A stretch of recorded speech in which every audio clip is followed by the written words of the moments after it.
Bon déjà là on va être hors budget c'est sûr. Parce que je crois qu'avec le béton, je dois être à 1000...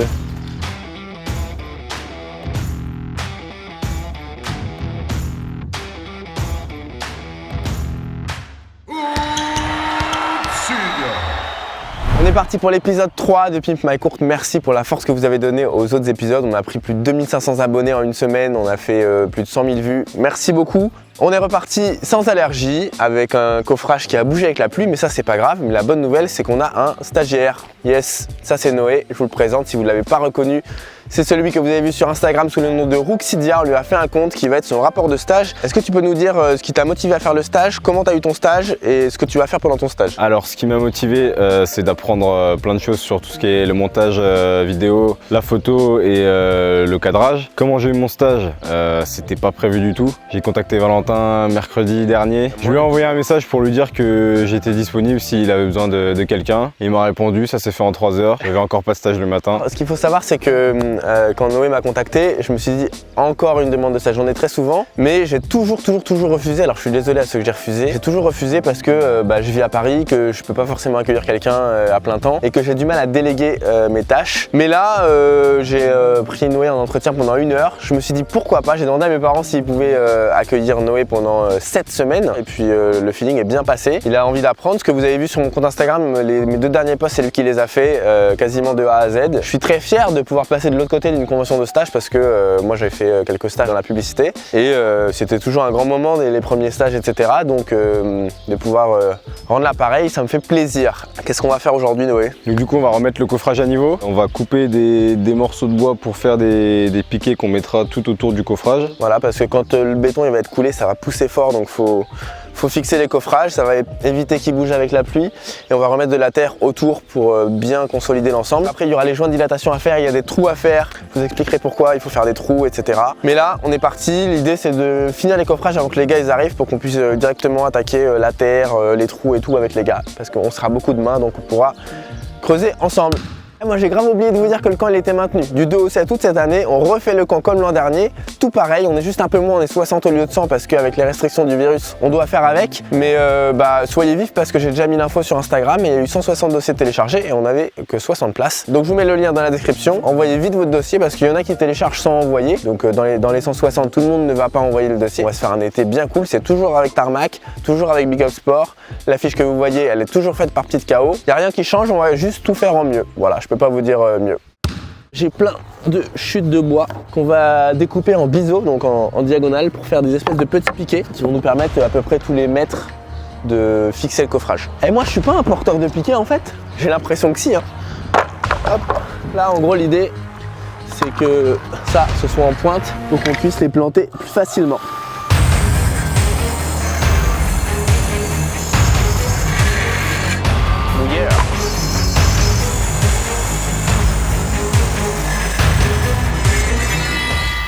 Bon, on est bon, je pense qu'on va devoir en refaire parce qu'on n'en aura pas assez, mais on a déjà tout ça à planter pour maintenir les coffrages. Donc là, on va rentrer dans une phase de calcul, ça va être solide.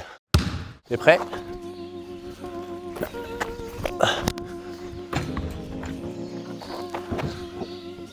On fait pas des trickshots fin de bâton, nous? Bah si mon gars. Bon, là, on va aller chercher une règle en alu de 4 mètres. Pourquoi de 4 mètres? Comme ça, on va pouvoir mieux vérifier. Parce que avant j'avais une règle en alu de 2 mètres. Et j'avais 1 cm de pente par mètre. Donc sur l'équivalent de 2 mètres, il me fallait 2 cm. Là, sur 4 mètres, il me faudrait 4 cm si je maintenais cette truc de 1 cm par mètre de pente. C'est toujours pas clair, je sais, mais dans ma tête, c'est grave clair. Et donc là, on a une planche en alu de 4 mètres, une règle en alu. On va mettre le niveau dessus et on va dire qu'il faut qu'on ait 0,75 par mètre. Donc je vous fais le calcul, ça fait 3 cm de pente sur 4 mètres. On est d'accord, hein, 75 ça fait 1,50, 75 ça fait 1,50, 1,50 et 1,50 ça fait 3. Le compte est bon. Du coup je vais aller chercher ça et comme ça ce sera beaucoup plus facile. Aïe, coup dur pour le joueur français. Donc, yes, là je viens de créer une petite pièce qui va me permettre de vérifier que tous les 4 mètres, j'ai 3 cm de pente. Je vous montre comment ça marche. Je la pose. Là, on est d'accord qu'elle est penchée et qu'il faut que je sois à 3 cm d'avoir le niveau. Donc, je cale ma petite cale ici, comme ça. hop, et là, si j'ai bien fait mon travail et que ça n'a pas trop bougé, on n'est pas trop mal. Du coup, l'idée, ça va être de checker ça partout, faire ça de l'autre côté. Là-bas, regardez un peu comment c'est galère. Là, ça a un petit peu penché. Là aussi, mais bon, on a fait les cassos, ça joue au basket, ça a peut-être pas aidé. À mon avis, c'était déjà comme ça, mais ça a pas aidé. Il nous juste ça à gérer. Après, on fixe les coffrages pour qu'ils arrêtent de bouger, et puis on sera pas mal. La vie, je suis grave content de mon invention. Parce qu'avant, je calais juste un bâton, il faisait que de tomber. Là, limite, il tient la planche toute seule. Voilà, donc là déjà on a rattrapé l'équilibre. Maintenant on va voir si la pente est bonne. On va mettre une brique à la place. Voilà. Noé, petit gros plan, comme tu sais faire. On est good, c'est parfait. On est très bien. Bon, je suis très content parce que ça a pris beaucoup moins de temps que prévu. Donc là ce qu'on va faire c'est qu'on va caler, on va mettre des cailloux partout.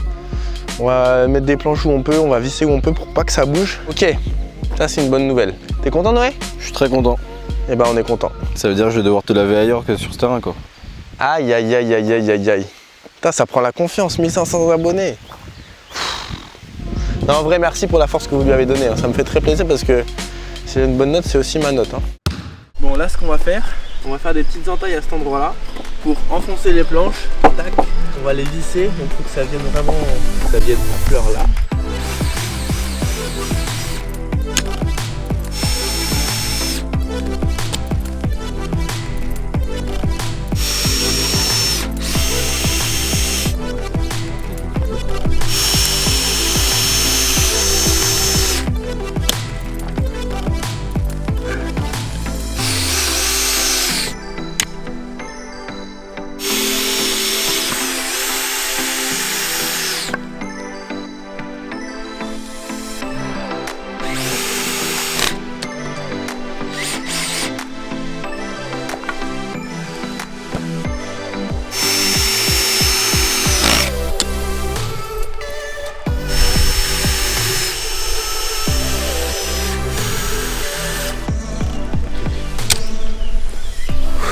Bon, là on a fait le tour, normalement ça peut plus bouger. Maintenant ce qu'on va faire c'est qu'avec Noé, on va remplir tous les espaces qu'il y a en dessous là, avec de la terre. On va mettre de la terre, des cailloux. Et normalement on devrait être pas mal, on pourra passer aux joints de dilatation et aux trous.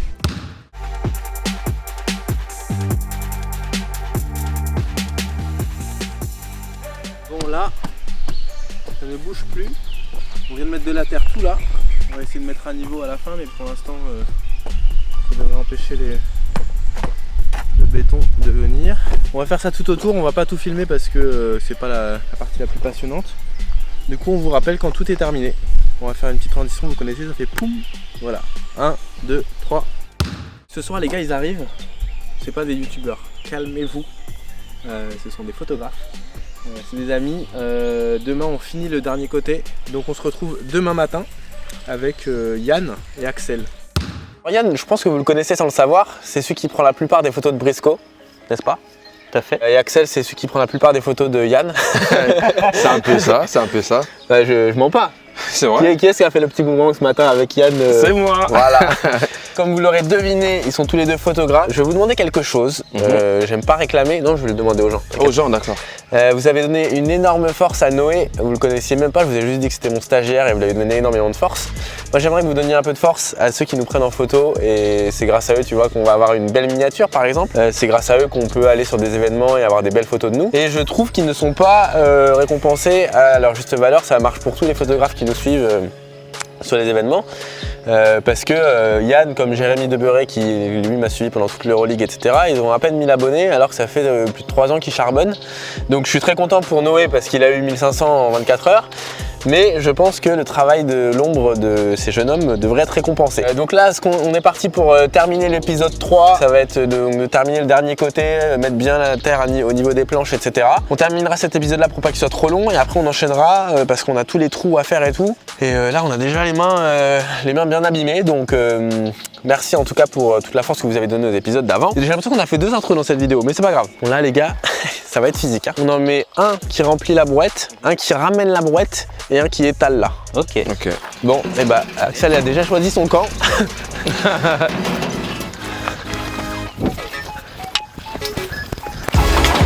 J'ai peur de faire une connerie. Ah mais en fait, ah Yann, tu veux faire un bêtisier.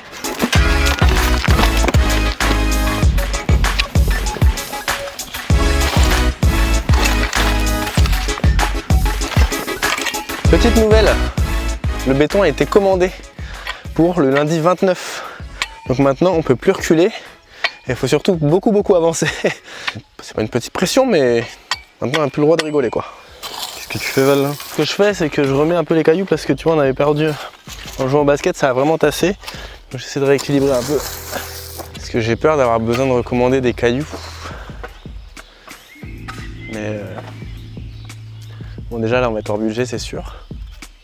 Parce que je crois qu'avec le béton, là, je dois être à 1006 ou 1007. Et les cailloux ça va être au moins 200-300 euros en plus. Non 200 peut-être. Il manque pas grand chose. Hein.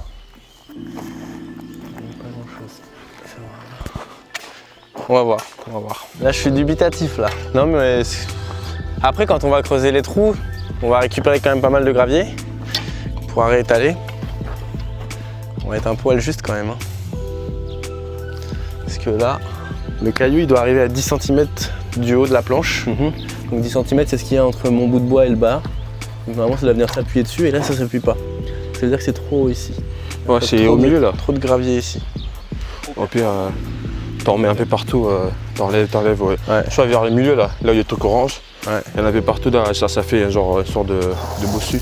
Peut-être qu'on va avoir assez parce qu'en fait il y a des endroits où c'est encore un peu haut, sachant qu'on va creuser, ça va ramener du caillou sur le dessus qu'on va pouvoir réétaler. Et en fait c'est mathématique, s'il y a des endroits où c'est trop haut et que c'est trop bas, la moyenne fera qu'on n'en aura pas en trop ou pas assez. Vous m'avez compris?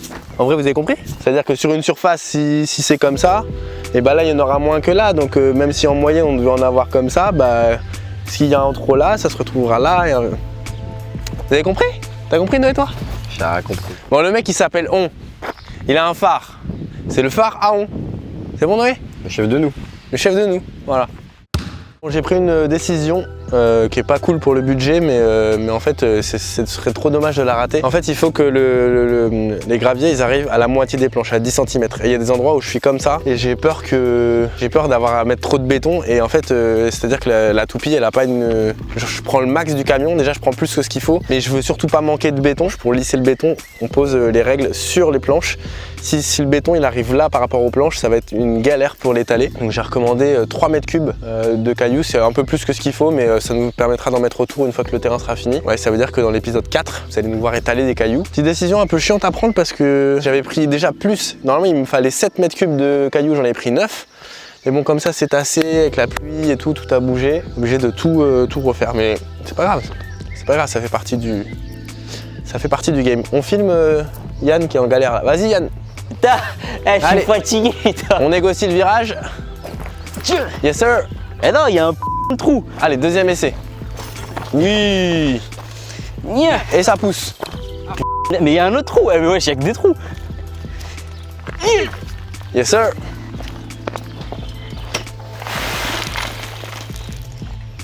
Allez, montre-nous comment tu fais. Vas-y.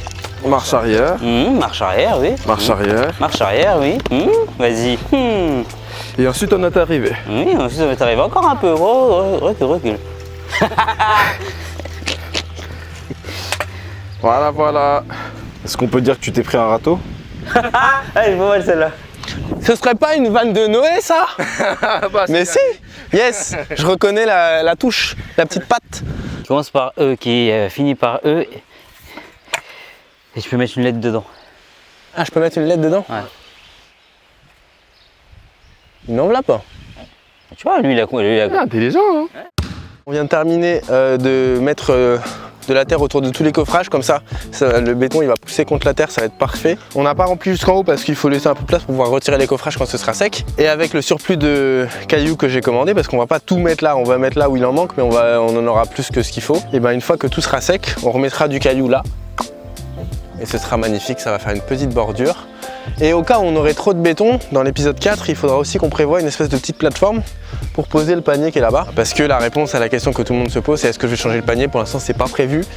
Comme je disais sur la IGTV qui est faite par Noé sur mon Instagram, un swish, c'est un swish. Donc il suffit juste d'avoir un filet. Après, pour tout ce qui est panier scellé et tout, c'est vraiment hors budget, c'est quasiment le prix du terrain, donc on n'en est pas là du tout. Donc pour l'instant on va rester sur ce panier là et on verra plus tard, peut-être l'année prochaine pour faire un panier. Donc merci d'avoir regardé cet épisode 3. Pour rappel, on s'abonne à tous les comptes que j'ai mis parce que c'est important de donner de la force à ceux qui nous en donnent dans l'ombre. Je parle des photographes. Mon camp est toujours ouvert. Je vous mets le lien pour vous inscrire dans la description. On se retrouve dans l'épisode 4. Pour nous c'est dans une petite heure parce qu'on va aller faire une petite pause. Et pour vous c'est dans quelques jours. Je vous promets que je fais le plus vite possible.